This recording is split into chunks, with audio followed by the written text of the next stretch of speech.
Bukti kesombongan ulama PAS.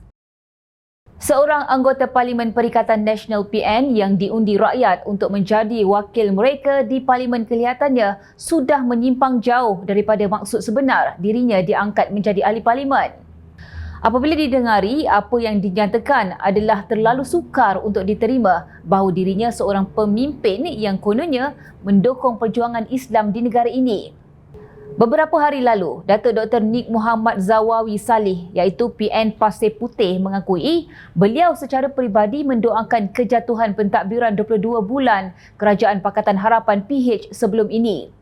Malah dengan sombong dan bongkak, beliau berkata akan melakukan perkara yang sama terhadap pentadbiran Perdana Menteri Datuk Seri Anwar Ibrahim. Ya, betul, dan kali ini pun saya nak doakan yang sama.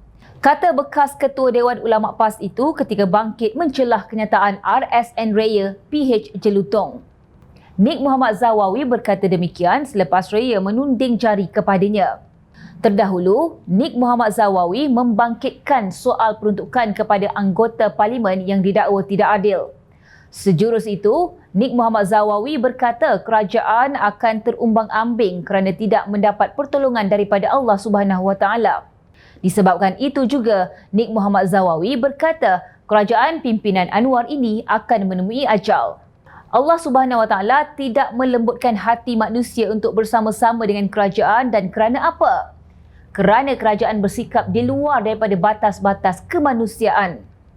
Ahli-ahli Parlimen tidak diagihkan peruntukan. Harta siapa? Harta ini kalau milik Tambun, saya tak akan kata apa, tapi ini adalah harta rakyat dan negara yang mesti diagihkan, katanya lagi.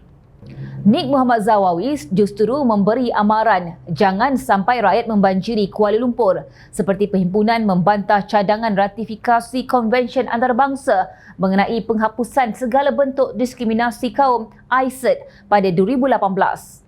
InsyaAllah, saya kira kerajaan ini tidak lama usianya dan insyaAllah kerajaan ini akan bertemu ajalnya.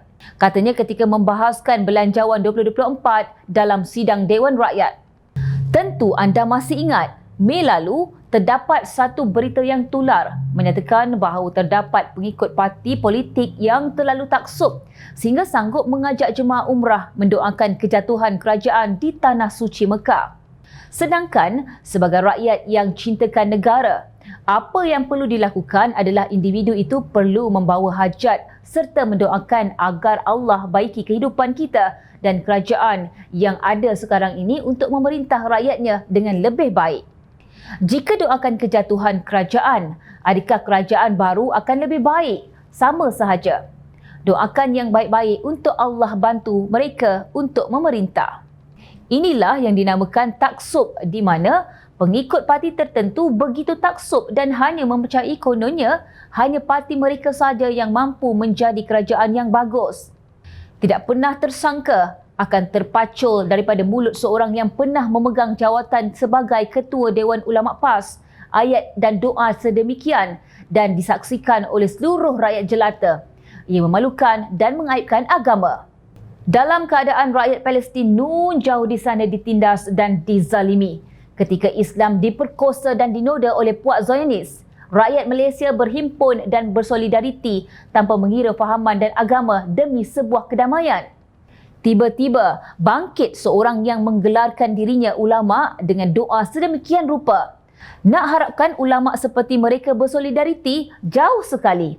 Rakyat menanti kalau ada antara ulama PAS yang akan memimpin doa untuk Palestin yang sedang bergolak.